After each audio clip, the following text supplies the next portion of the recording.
Today, we'll talk about the redefinition of death that took place in the late 1960s and 1970s.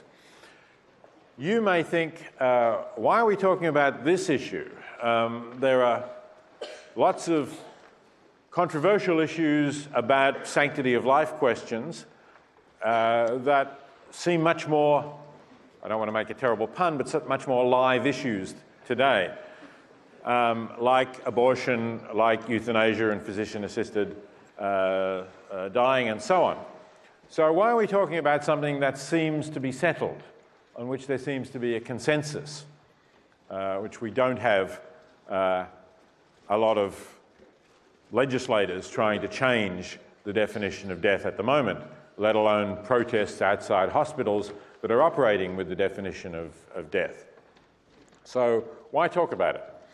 Well, I think it's a really interesting thing that happened, and I think that if we do look at what happened, we see that it forces us to think clearly about what it is that we really value in human life.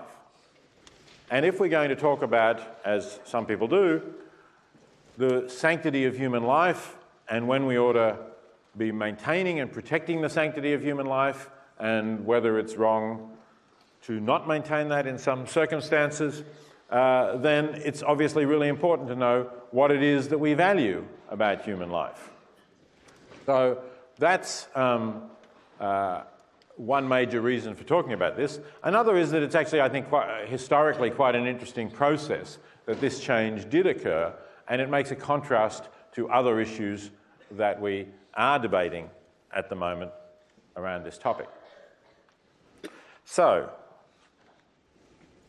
let's go back to 1968 and to the way in which death was defined then, and had been defined for as long as people had been talking about death and thinking about the definition of death, or at least I suppose this definition required them to understand such things as the circulation of the blood. So maybe a definition like this might go back to something like the 17th century.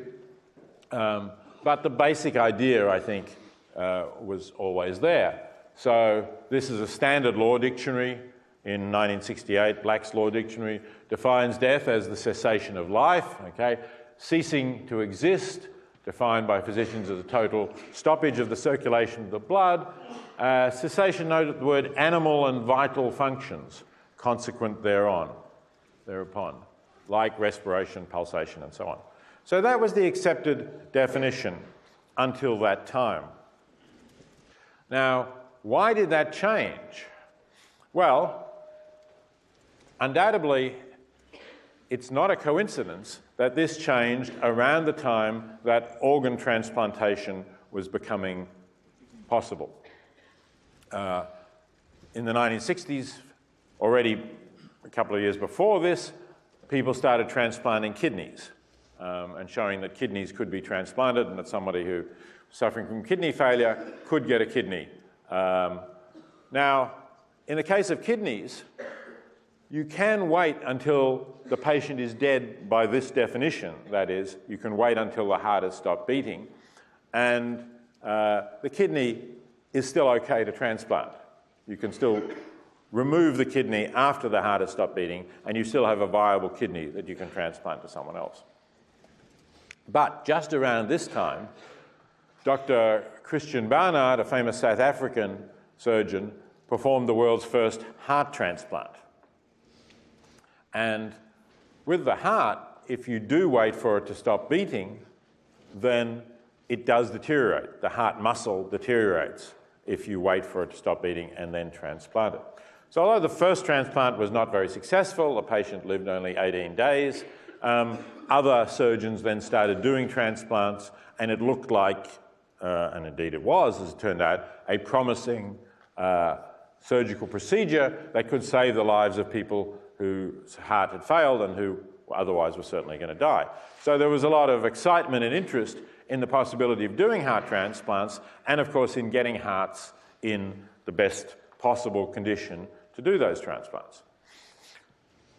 as a result of that development, let me just give you this a little one. This is since we're talking about the 70s, I thought I would give you my favourite definition of death. Some of you may know Monty Python, the British comedy team from that time, and John Cleese. So if you want an account of what really constitutes death, at least for the Norwegian blue parrot, have a look at this. You can find it on YouTube. If you Google Monty Python and dead parrot sketch, you'll get the whole thing. Point is, John Cleese is a character who bought a Norwegian blue parrot from this pet shop, and when he got home, he found it was dead. He brings it back to the shop owner, who says, no, it's just, it's not moving because it's pining for the fjords. And John Cleese then expostulates that, no, it's not pining for the fjords. It is, as he says, an ex-parrot, and he goes into this long thing. I've just given you a bit of it. I couldn't fit it all on the slide. It's a late parrot. It's a stiff. It rests in peace. If you hadn't nailed it to the perch, it would be pushing up the daisies, rung down the curtain and joined the choir invisible. It's an ex-parrot. So very clear idea of what is death here that you get from this philosophical authority. And note particularly the idea that it's a stiff, right? When you're dead, your body goes stiff. Applies to parrots as well as to us. So that seemed to be a clear account of death. But, as I said, around the time that heart transplants were becoming possible, this man, Henry Beecher, who was a noted physician with an interest in ethical questions, wrote, attached to Harvard, wrote to the dean of the Harvard Medical School saying that you should set up a committee to re-examine the notion of death. And the dean did that, and it was known as the ad hoc Committee of the Harvard Medical School to examine the definition of brain death. You can refer to it as the Harvard Brain Death Committee, if you like, for short.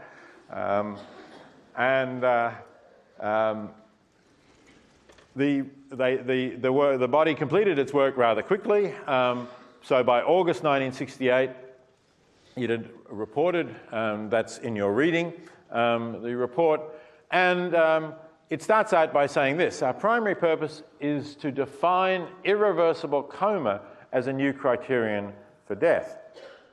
That's unusual language nowadays anyway, because most people would say, if you're in a coma, you're not dead. So that's a contrast between the two. And we would distinguish now, even though we've accepted this idea of brain death, we distinguish coma, even irreversible coma, from brain death. And I'll show you a little bit more about that later on in the lecture. So the language that they use has changed anyway, for various reasons. So having said this, the committee in its report then said something about why we need this new definition. And it gave essentially two reasons. There's this one, which is about how now we can maintain the bodily functions, let's put it that way, of people who've had very severe injuries. Improvements in resuscitative and supportive measures. Really what he's talking about is the use of the respirator, which actually had been around for about 10 years by this time. But the mechanical respirator was able to maintain bodily functions in people, some of whom were certainly irreversibly damaged. Now, obviously, the respirator is an extremely useful device, and very often people come in severely injured. You put them on the respirator because they can't breathe on their own, and they recover in days or weeks or perhaps months. They recover and they walk out of hospital completely recovered and able to resume a normal life. So respirators are very useful. But sometimes this committee is saying these efforts to revive people have only a partial success, and what we have is an individual whose heart continues to beat but whose brain is irreversibly damaged. Now again, the language is interesting, considering that they are going to go on to define these cases as patients who are dead, right? They say the burden is great on patients who suffer permanent loss of intellect.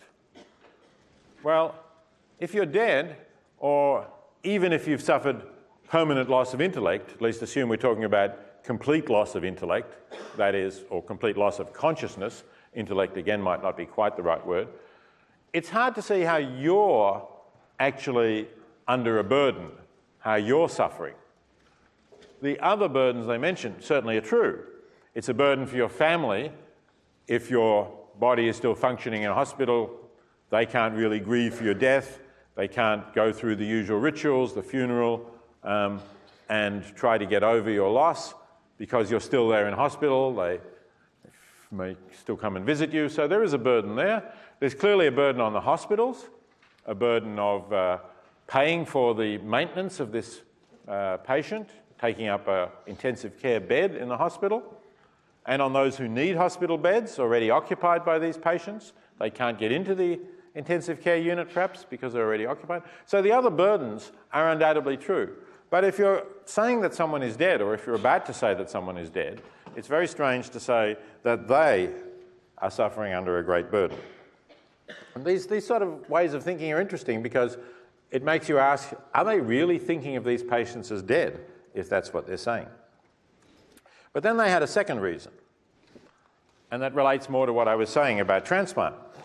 Obsolete criteria, they said, for the definition of death can lead to controversy in obtaining organs for transplantation.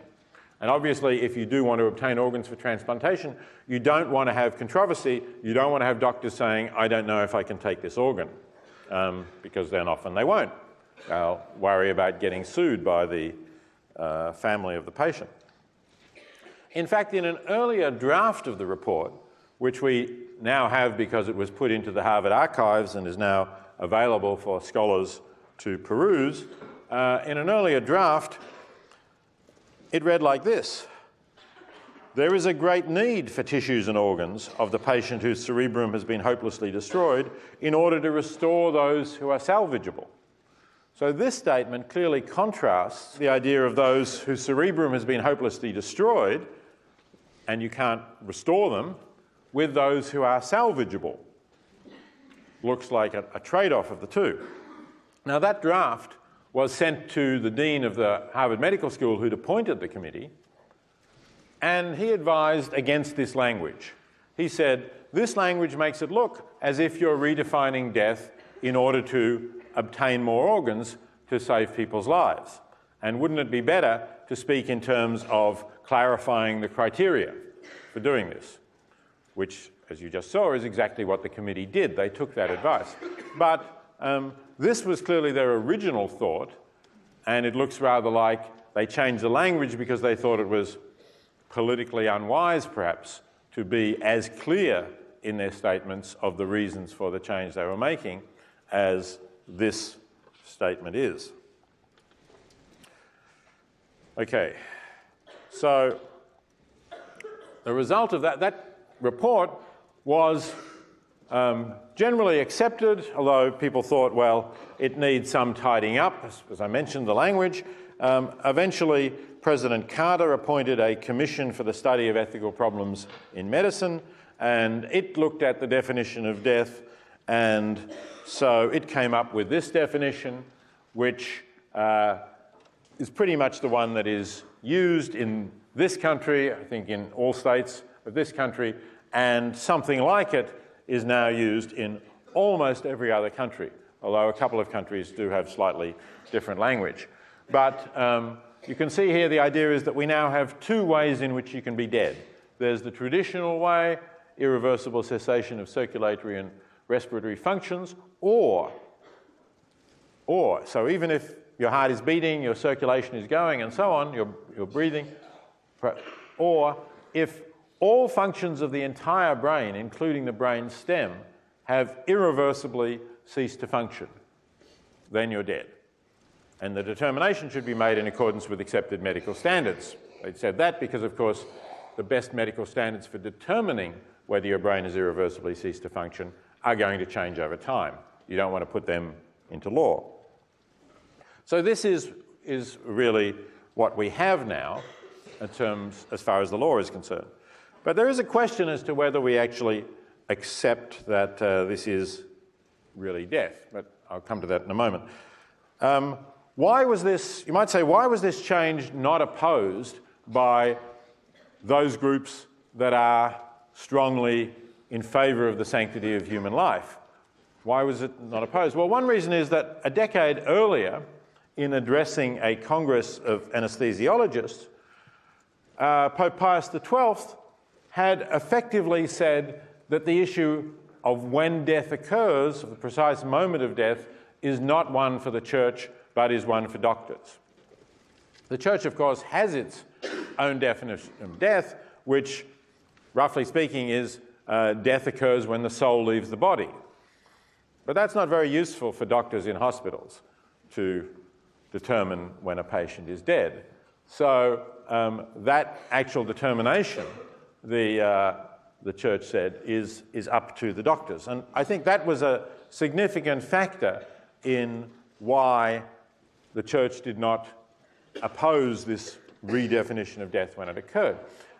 There's also, of course, the fact that, as the committee said, it seems to be, in a way, in everybody's interest to change the definition of death. It's in the interest of patients who can obtain organs. It's in the interest of hospitals who don't want their beds in intensive care units filled. It's in the interest of patients who want to get into those beds. And it's in the interest of families who can then grieve properly for their loved one. And on the other hand, it doesn't seem to be in the interest of anyone to have your bodily functions continued when you've irreversibly lost consciousness, when your brain has been destroyed. But that's those reasons, although they're there and although they're, I think, powerful in moving people, they can't really be reasons for the Church or people who hold a sanctity of human life view because they're too consequentialist. They're basically saying, well, if the benefits of taking the heart out of one human being and giving it to another are all on the side of doing that, then it's okay to do it. Given that removing the heart from somebody who is alive would be murder, you couldn't accept, if you believe in the sanctity of human life in the traditional sense, you couldn't accept that that was an okay thing to do. So you would need to have some other view as to why these patients whose brains have been destroyed, whose brain function has ceased, are really dead. In other words, that it's that it's in some way the old definition of death was mistaken, and the new definition is correct, rather than the old definition of death was inconvenient in various ways, and the new definition of death has great benefits. So what I'm saying really is, if you look at the report of the Harvard Committee, it seems to be saying the latter. That seems to be really their intention, that there would be great benefits in changing the definition of death. But that couldn't be sufficient reason for people who think that it's always wrong to kill an innocent living human being.